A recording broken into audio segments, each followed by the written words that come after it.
तीर्थक्षेत्र वडज. वडज नाव ऐकले की समोर आठवतात कुलस्वामी खंडेराय. सह्याद्रीच्या दऱ्याखोऱ्यातील शिवनेरीच्या छायेत दडलेले एक छोटेसे टुमदार गाव. गावची लोकसंख्या जेमतेम 5000. खरं तर कुलस्वामी खंडेरायामुळे वडज धरणामुळे या गावाला विशेष ओळख. अनेक जुन्या जाणत्या व्यक्तींच्या माध्यमातून गावाचे गावपण जपले गेले.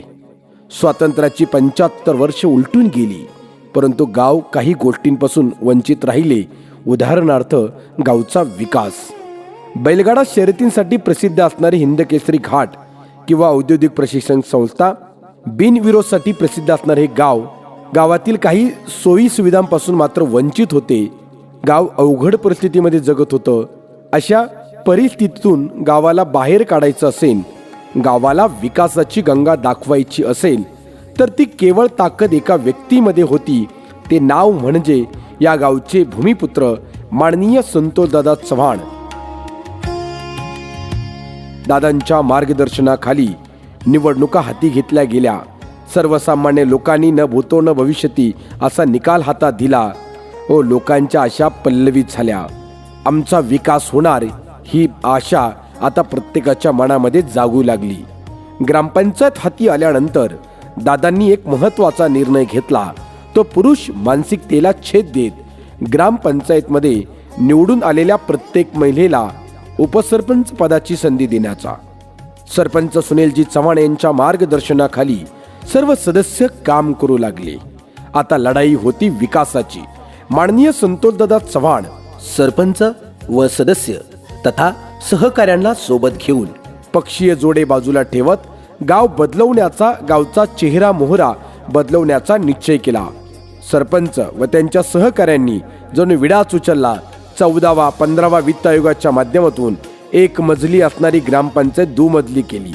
सुसज्ज असे furniture, meeting room, computer room देखणी ग्रामपंचायत उभी केली. अंगणवाड्या, जिल्हा परिषदेच्या शाळा सजवण्याचं काम ग्रामपंचायतच्या माध्यमातून केले गेले. गावासाठी जे जे काही हवे ते करण्याचे काम ग्रामपंचायतच्या माध्यमातून उभे केले. ज्येष्ठांसाठी बाकडे, पिण्याच्या पाण्याचे आरो, गावात पेव्हिंग ब्लॉक, मंदिर परिसर स्वच्छता, गार्डनची निर्मिती, स्वच्छतेसाठी कचरा डेपो, गावात बोरवेल अशी अनेक कामं करून ग्रामपंचायतच्या माध्यमातून आदरणीय संतोषदादा चव्हाण यांच्या मार्गदर्शनाखाली गावचं रूप बदललेलं आपण पाहतोय. खरं तर एक व्यक्ती राज्यात आदर्श असे एक गाव घडू शकते, तर तो जिल्हा परिषद गट सहजपणे बदलवू शकतो. आता गरज आहे जिल्हा परिषद गट बदलवण्यासाठी एका परिवर्तनवादी व्यक्तिमत्वाची. अर्थात हे परिवर्तनवादी व्यक्तिमत्व म्हणजे माननीय संतोषदादा चव्हाण. संतोषदादा चव्हाण हे एक व्यक्ती नसून जो विचार आहे, ज्या विचारांना माणसाला माणूस म्हणून जोडण्याचं काम केलं. गावाचा चेहरा मोहरा बदलवण्याचं काम हातात घेतल्यानंतर एक व्यक्ती करोडो रुपयांचा निधी खेचून आणून गावात परिवर्तन कसं करू शकतो, हा आदर्श निर्माण आदरणीय संतोषदादांनी घालून दिला. लोकांमध्ये जाणं, व्हिजन लोकांसमोर मांडणं, कृषी उत्पन्न बाजार समितीच्या माध्यमातून शेतकऱ्यांसाठी आवाज उठवणं, कुलस्वामी क्रेडिट कॉप सोसायटीच्या माध्यमातून सर्वांच्या आयुष्यात आनंद पेरण्याचं काम करणं काय, आणि नव्हे तर वडज आणि वडद पंचक्रोशीतील जे कधीही न सुटणारे प्रश्न सोडवण्याचं काम करणारं नेतृत्व अर्थात संतोषदादा.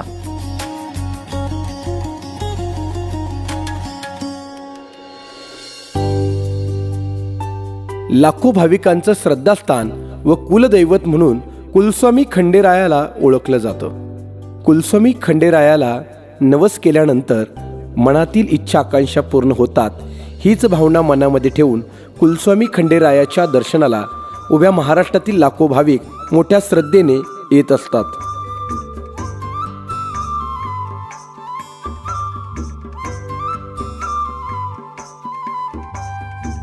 ग्रामदैवत हनुमंतरायाचे मंदिर वर्षानुवर्ष दुरुस्तीची वाट कदाचित पाहत असावे अशी अवस्था, पण जीर्णोद्धार करायला कुणीही पुढे येईना.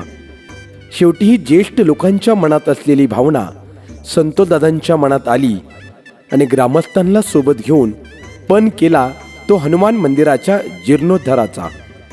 शेवटी प्रश्न होता पैशांचा. लोकांच्या सहकार्याने हाती घेतलेले कार्य दादांनी पूर्ण केले. मोठ्या गाजावाजात शास्त्रशुद्ध पद्धतीने ग्रामदेवता हनुमंतरायाची प्राणप्रतिष्ठा केली. मंदिराच्या रचनेला, दिशेला ज्येष्ठांच्या सल्ल्यानुसार पूर्वी मंदिराचे मुख ज्या दिशेला होते त्या दिशेला ठेवण्याचा प्रयत्न केला. आजही प्रवासी या मार्गाने प्रवास करताना क्षणभर मंदिराजवळ थांबतात. मंदिराची सुबकता, मंदिराची रचना व आकर्षक रंगाकडे पाहून मनमोहित होताना आपल्याला दिसून येतात.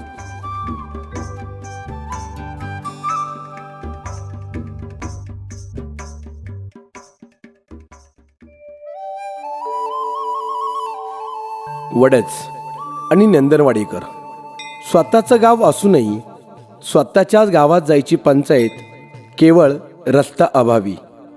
घरामध्ये एखादा माणूस आजारी पडला असता काय, घरामध्ये एखादी दुःखद घटना घडली असेल काय, अशाही परिस्थितीमध्ये गावात जाण्यासाठी दुसऱ्यांच्या गावातून 5 ते 7 किलोमीटरचा प्रवास करून नंदनवाडीकरांना स्वतःच्या वडज गावात यायला लागत असे.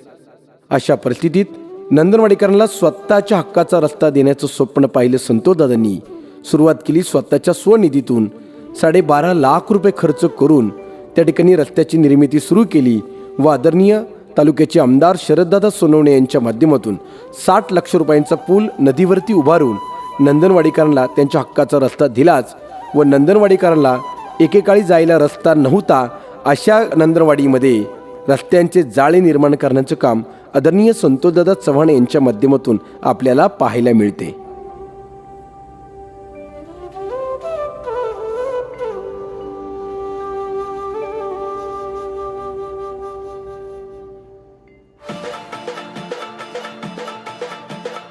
वडज घाट. हिंद केसरी घाट म्हटलं की बैलगाडा मालकांसमोर दिसून येतो तो वडज हिंद केसरी घाट.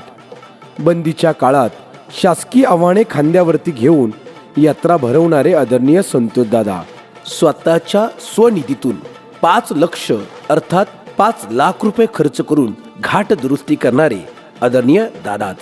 बैलगाडा शर्यतींचे आयोजन करणारे सुसज्ज असे स्टेडियम अर्थात व्यासपीठ, या व्यासपीठाची निर्मिती, बैलगाडा मालकांना न्याय देणारे व स्वतः बैलगाडा मालक असणारे हिंद केसरी वडज घाट, एक आदर्श घाट अशी ख्याती निर्माण करणारे सुद्धा संतोषदादाच.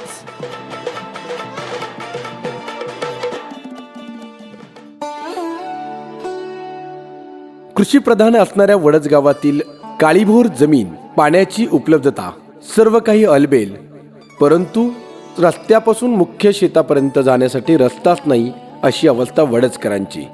ही समस्या जाणली आदरणीय संतोषदादा चव्हाण यांनी आणि स्वप्न पाहिलं पानंद रस्त्याच्या निर्मितीचे. स्वतःच्या खिशातून 12.5 लाख रुपये खर्च करत शेतकऱ्यांसाठी आवश्यक असणाऱ्या पानंद रस्त्यांची निर्मिती दादांनी केली. निर्मिती झाली वाघमाळा ते देवहंडा, वाघमाळा ते जांभळा, वाघमाळा ते बोरबण अशा पानंद रस्त्याची निर्मिती करून शेतकऱ्यांच्या आयुष्यात आनंद पेरण्याचं काम आदरणीय संतोषदादा चव्हाण यांच्या माध्यमातून केले गेले.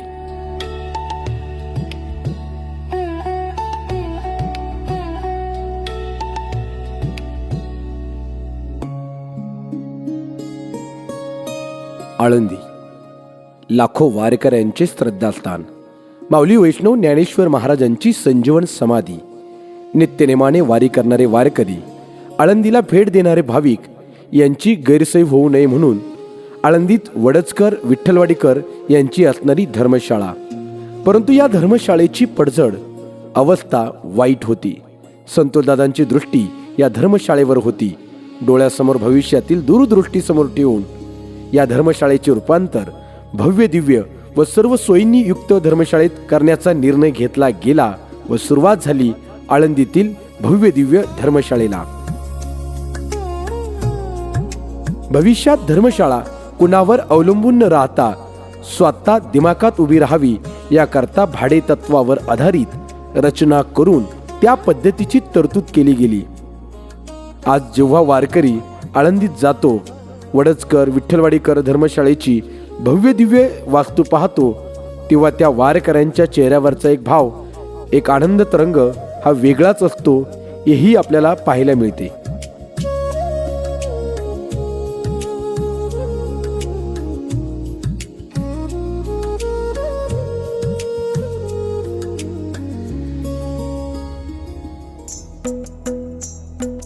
अनेक वर्ष विकास कामांपासून वंचित असणारे वडसगाव संतोषदादांच्या मार्गदर्शनाखाली विकासाच्या उंचीवरती गेलेलं आपल्याला पाहायला मिळतं. जिथे रस्ते नाही तिथे रस्ते, सिमेंट कॉन्क्रीटच्या रस्त्यांचे जाळे या गावात आपल्याला पाहायला मिळते. अनेक राजकीय नेतृत्वांच्या माध्यमातून आदरणीय संतोषदादा चव्हाण यांनी विकास कामे खेचून आणून गावाचा कायापालट केल्याचं आपल्याला पाहायला मिळते. मीनामाईच्या तीरावरती असणारा 5 कोटींचा पूल, राष्ट्रीय पेयजलच्या टाक्या, शाळांची दुरुस्ती, शाळांची निर्मिती, गावामध्ये अनेक ठिकाणी असणारी पेव्हिंग ब्लॉक असतील, ग्रामपंचायतची अनेक कामं, हा सगळा स्वप्नवत वाटणारा प्रवास मात्र करोड रुपयांच्या सरकारी निधीच्या माध्यमातून संतोषदादांनी या गावचा कायापालट केल्याचं आपण पाहतोय.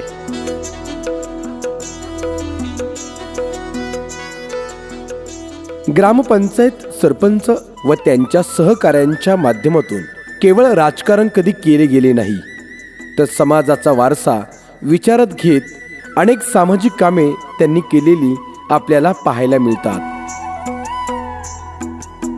स्पर्श फाउंडेशनच्या माध्यमातून प्रत्येकी 15,000 रुपये प्रमाणे 18 लाख रुपये बचत गटांच्या महिलांना मिळवून देणारे सरपंच व त्यांचे सर्व सहकारी कोविडच्या काळात जास्तीत जास्त लोकांना लसीकरण करून लोकांचे जीव वाचवण्याचे कार्य ग्रामपंचायतच्या माध्यमातून केले गेले. Ayushman Bharat card, job card, Aadhaar card camp, rationing card camp आयोजित करून लोकांच्या गरजेला ग्रामपंचायत धावून आलेली या ठिकाणी आपल्याला पाहायला मिळते.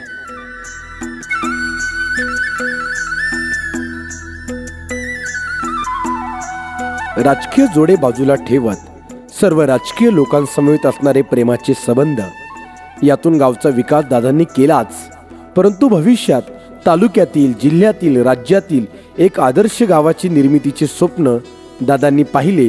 त्याकरिता भविष्यातील व्हिजन दादांनी डोळ्यासमोर तयार करून ठेवले. संपूर्ण गाव सोलार सिस्टमच्या माध्यमातून उजळवण्याचे दादांचे स्वप्न, तरुणांसाठी, ज्येष्ठांसाठी एक आदर्श वाचनालय, त्याचबरोबर मानवाचे अंतिम ठिकाण अर्थात स्मशानभूमी तीही अद्यावत करण्याचा दादांचा मानस. नदी किनाऱ्यावर चौपाटी सदृश्य भागाची निर्मिती करण्याचे स्वप्न दादांनी पाहिले. पालीचा खंडोबा, वारकऱ्यांची पंढरी अर्थात पंढरपूर या ठिकाणची धर्मशाळा, गावातील तरुणांसाठी, महिलांसाठी रोजगार निर्मिती, खेळाडूंसाठी क्रिकेटचे स्टेडियम, कॉन्क्रीटचे रस्ते अशी अनेक स्वप्न दादांनी डोळ्यासमोर ठेवली आहे व ही प्रत्यक्षात स्वप्न सत्यात उतरवण्यासाठी त्या दृष्टीने दादांचे प्रयत्नही चालू असलेले आपल्याला पाहायला मिळतात. शेतकऱ्यांच्या मालाला योग्य भाव मिळवण्यासाठी, त्यांना न्याय देण्यासाठी सहकारी तत्वावरती सोयाबीन प्रोसेस युनिट असेल तोही निर्माण करण्याचा दादांचा मानस. शेतकरी माल साठवण्यासाठी शीतगृह सहकारी तत्वावर निर्माण करण्याचा दादांचाच मानस. कांदा प्रोसेसिंग युनिट असेल, टोमॅटो प्रोसेसिंग युनिट असेल, महिलांनी स्वतःच्या पायावरती उभं राहावं, युवकांसाठी रोजगार निर्मिती असेल, युवकांसाठी रोजगार मेळाव्याचे आयोजन असेल व स्वयंरोजगारासाठी तरुण व तरुणींना प्रेरित करणारे दादा भविष्यातील एक व्हिजन डोळ्यासमोर ठेवून प्रवास करताना आपल्याला पाहायला मिळतात. खरं तर एक व्यक्ती राज्यात आदर्श असे एक गाव घडू शकते, तर तो जिल्हा परिषद गट सहजपणे बदलवू शकतो. आता गरज आहे जिल्हा परिषद गट बदलवण्यासाठी एका परिवर्तनवादी व्यक्तिमत्वाची. अर्थात हे परिवर्तनवादी व्यक्तिमत्व म्हणजे माननीय संतोषदादा ज्ञानेश्वर चव्हाण.